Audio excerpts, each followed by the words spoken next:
Investir à Miami. Faut-il acheter? Dans quel quartier? Quelle rentabilité?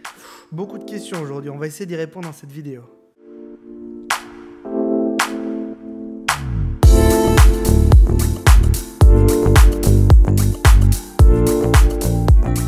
Bonjour à tous, je suis Julien Reynard d'Investir.us, je suis ravi de vous retrouver pour cette nouvelle vidéo. Je suis agent immobilier en Floride, real estate broker indépendant. Je suis également investisseur immobilier et constructeur. Je vous retrouve aujourd'hui pour vous parler de probablement une des villes les plus connues aux États-Unis, sans conteste la ville la plus connue de Floride, Miami Beach, toute la zone de Miami où j'ai vécu et où j'ai encore beaucoup d'attaches. Je vis en Floride depuis près de 10 ans. Et aujourd'hui, je vais vous expliquer pourquoi investir à Miami, c'est pas une bonne idée. Pour moi, Miami, c'est de l'investissement patrimonial, si on doit parler d'investissement, c'est-à-dire qu'aujourd'hui, si vous voulez sécuriser du capital, investir à Miami, c'est une logique que je comprends. C'est pour moi pas du tout mon choix premier, puisqu'en termes de performance, on est très loin de ce que l'on peut obtenir ailleurs aux États-Unis et ne serait-ce qu'ailleurs en Floride. Malgré tout, Miami fait toujours rêver. C'est une carte postale. Miami Beach et Ocean Drive, bien sûr, tout le monde connaît. Moi, je suis un investisseur immobilier. Donc, ce qui me fait rêver, ce sont les chiffres. Et les chiffres qui sont en bas du tableau, à Miami, ils sont moins bons qu'ailleurs, malgré tout. Il y a quand même deux quartiers dont je vais vous parler plus précisément, les quartiers on va dire les plus classiques, les quartiers où déjà ça s'est passé comme on dit, c'est-à-dire que vous avez beaucoup de sécurité mais où c'est aussi extrêmement cher bien sûr. Premier quartier, c'est le centre-ville de Miami avec Brickell, quartier d'affaires, donc vous avez beaucoup de ce qu'on appelle high-rise, c'est-à-dire des immeubles avec beaucoup d'étages, des dizaines d'étages. Vous avez également des immeubles extrêmement luxueux, plus luxueux les uns que les autres, et où donc les charges de copropriété sont très importantes.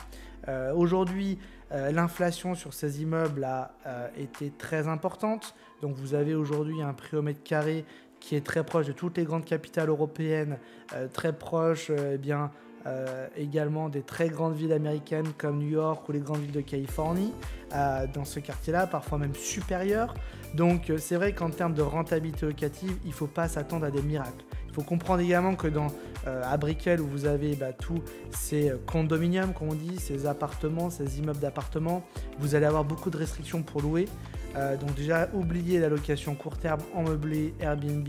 Dans la plupart de ces immeubles, c'est formellement interdit et ils vous surveillent. Donc si vous essayez de jouer au petit malin et de louer, vous risquez d'énormes pénalités, d'amendes, d'une part de la city, mais également de la résidence, de la copropriété. Mais vous avez l'opportunité de faire la location long terme avec un rendement qui, selon moi, sera assez faible de par les charges de copropriété qui vont venir manger quasiment tout le loyer que vous allez percevoir. Après, c'est vrai que sur certains de ces tours, de ces immeubles, vous allez avoir bien sûr du prestige. Donc, la carte de la prise de valeur est potentielle. Dernièrement, il y a eu par exemple la tour Aston Martin qui a été construite.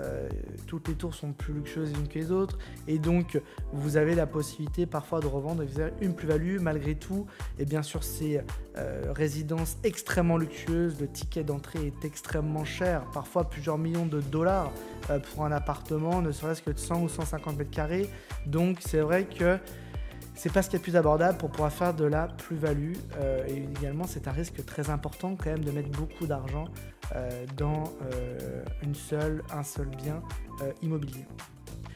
Deuxième quartier dont je vais vous parler, c'est le quartier de Miami Beach, South Beach plus précisément, donc toute l'île de Miami Beach évidemment est notamment très attractive de par la plage, comme son indique, mais c'est vrai que le cœur, on va dire le plus vivant de Miami Beach, c'est ce qu'on appelle South Beach, donc globalement tout ce qui est en dessous de la 41e rue, c'est ce qu'on va appeler South Beach. Là, vous allez avoir deux types de biens, des biens dans l'ancien avec des petites résidences, où vous allez trouver plus de prix des prix plus abordables là-dedans que dans les résidences les plus luxueuses, qui sont les immeubles les plus grands et les plus récents souvent. Malgré tout, eh bien, vous risquez d'avoir des problématiques à venir sur ces résidences plus anciennes, notamment via ce qu'on appelle la Milestone Inspection, qui est eh bien, cette inspection qui doit avoir lieu désormais tous les 40 ans. Il y a un certain nombre de bâtiments sur Miami Beach, à l'image malheureusement de ce bâtiment à Surfside, hein, c'est un quartier de Miami Beach où vous avez eu ce bâtiment qui s'est effondré il y a quelques années. C'est ce qui a donné lieu eh ben, à cette nouvelle règle en Floride de faire cette inspection tous les 40 ans. Vous avez beaucoup de bâtiments qui ne sont pas aux normes et donc ça peut laisser place malheureusement à des assessments, c'est-à-dire des charges exceptionnelles qui sont votées au sein de la copropriété, du HOA, obligatoire et qui parfois peuvent s'élever à plusieurs milliers de dollars, dizaines de milliers de dollars, voire centaines de milliers de dollars, ne serait-ce que pour un appartement de 100 mètres carrés, voire même moins que ça. Donc vraiment, attention à ça. C'est vrai qu'on est sur des prix là qui sont plus attractifs dans l'ancien sur Miami Beach, sur certaines résidences. Mais c'est vrai que eh bien, la Milestone Inspection devient un problème. Il faut comprendre également que les assurances sont un problème à Miami Beach, puisque vous avez là-bas des gros enjeux, notamment autour des inondations, qui affectent beaucoup les bâtiments. Donc, voilà un petit peu ce que je peux vous dire sur South Beach. En parallèle de ces deux quartiers que sont Brickell et Miami Beach, qui sont vraiment des quartiers phares, je voulais également vous donner deux autres quartiers qui sont des quartiers up and coming, comme on dit, c'est-à-dire des quartiers à surveiller sur Miami. Premier quartier, Little Havana, donc le quartier historique des Cubains de Miami, qui est adjacent au quartier de Brickell. Là, vous avez effectivement des biens qui sont plutôt de type petite résidence pour des appartements, voire même des maisons de ville et des maisons. Attention quand même où vous mettez les pieds, parce qu'il y a encore des quartiers qui sont so-so, comme on dit, ça a l'air bien moyen en termes de fréquentation. Également, faites attention à ce que les biens soient aux normes, puisque vous avez un certain nombre de biens dans l'ancien qui parfois ne respectent pas du tout le code, c'est-à-dire les normes de construction. Et ça peut poser un problème déjà légal quand vous faites rentrer un locataire. S'il y a quelque chose qui se passe, vous serez responsable et ça peut faire très très mal en termes d'amende, voire financièrement. Et puis évidemment, la revente également, ça risque d'être un problème. Deuxième quartier dont je vais vous parler, c'est le quartier de Little River, qui est lui juste au nord aujourd'hui du quartier de Wynwood Midtown, qui sont des quartiers aujourd'hui, si vous connaissez Miami, extrêmement courus, puisque c'est les quartiers des artistes. Wynwood, où il y a toutes les fresques sur les murs, donc ça a explosé en termes de prix. Juste au nord de ça, vous avez Little River, qui est un quartier adjacent, où on commence à sentir un petit peu les saveurs de Wynwood qui arrivent, avec des concept stores, avec des restaurants tendance, des bars à cocktails, des boutiques très sympathiques, hipster comme on dit. Effectivement, Little River peut être également une bonne carte à jouer. Alors malgré tout, les prix ont commencé déjà à s'envoler là-bas, mais vous allez trouver probablement des choses un peu moins chères que sur le centre de Wynwood, évidemment. Alors globalement sur Miami, en termes de rentabilité locative, il ne faut pas s'attendre à des miracles aujourd'hui, compte tenu des prix bien sûr d'acquisition. Vous allez être globalement autour de 5% net de rentabilité locative. Parfois sur des quartiers un petit peu en dehors comme Little Havana, voire Little River, vous pourriez être un peu plus haut que ça, peut-être 6% net de rentabilité. Comme je vous le disais, c'est vraiment plutôt du patrimonial aujourd'hui. Choisissez bien votre bien, choisissez bien le quartier. La vraie problématique, c'est de trouver des choses aujourd'hui qui, en termes de budget, rentrent dans l'enveloppe. Mais de mon point de vue, et c'est comme ça que je vais finir cette vidéo, il y a beaucoup mieux à faire. Intéressez-vous à l'autre côte, à la côte ouest de la Floride. C'est là qu'il y a des affaires à faire. Alors la côte ouest de la Floride, c'est globalement la côte entre Tampa et Fort Myers, le sud-ouest de la Floride, où on se situe, où je me situe, et où j'accompagne des clients depuis plusieurs années. Sur cette côte-là, vous allez avoir déjà une population beaucoup moins importante. Malgré tout, on a tout ce qu'il faut sur la côte ouest, beaucoup de commerce, beaucoup d'activités, et puis un vrai lifestyle qui est particulier, qui est probablement beaucoup plus un lifestyle floridien authentique. On a également des biens beaucoup plus abordables sur la côte ouest de la Floride. Je vous donne 2 exemples. Aujourd'hui, je peux vous trouver un appartement pour 150 000 $, un appartement de 2 chambres, une salle de bain, 2 chambres, 2 salles de bain, très bien situé à 10 minutes environ du centre-ville de Sarasota, où vous allez pouvoir faire de la location parfois même courte durée si vous voulez faire de la location meublée, mais également de la location longue durée, avec des rentabilités qui aujourd'hui frôlent les 10% net pour certains appartements. Vous avez en plus ici l'opportunité dans ces résidences de qualité d'avoir parfois le golf, d'avoir les tennis, d'avoir les piscines, donc vraiment une qualité de vie incroyable. Si vous voulez venir en profiter vous, voilà. Il faut comprendre que Sarasota, on dit beaucoup que c'est un petit Miami, donc c'est vraiment un endroit où il fait bon vivre. Vous avez beaucoup d'activités, beaucoup de bars, beaucoup de restaurants, un centre-ville où on peut vraiment se déplacer en marchant, toute une grande piste cyclable très agréable qui s'appelle la Legacy Trail qui fait 80 km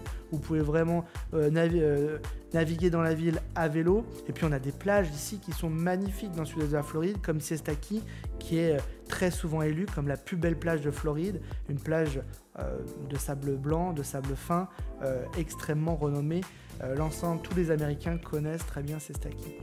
En parallèle, je peux également vous dire que vous pouvez acquérir une maison individuelle avec piscine chauffée, avec une vue sur le golfe, ici sur la côte ouest pour moins de 300 000 $. On est actuellement en train d'accompagner un client qui fait l'acquisition d'une maison individuelle sur Rotonda West. On est 30 à 40 minutes au sud de Sarasota pour 284 000 $. Une maison de 150 mètres carrés.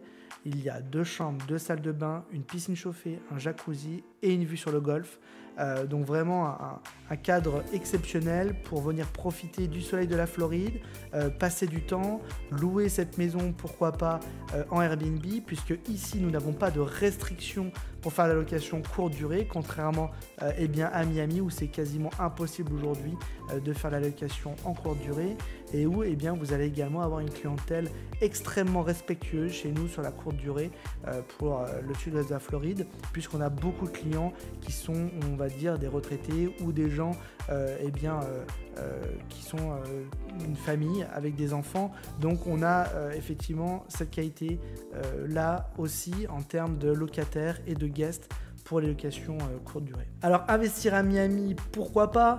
Pourquoi pas diversifier son patrimoine là-bas? Maintenant, si aujourd'hui votre objectif c'est la performance, à mon avis ça ne sera pas là-bas que ça va se passer, mais plutôt un peu en dehors des sentiers battus, sur des marchés un peu plus de niche, sur des marchés également où ça va être plus abordable d'acquérir un bien immobilier.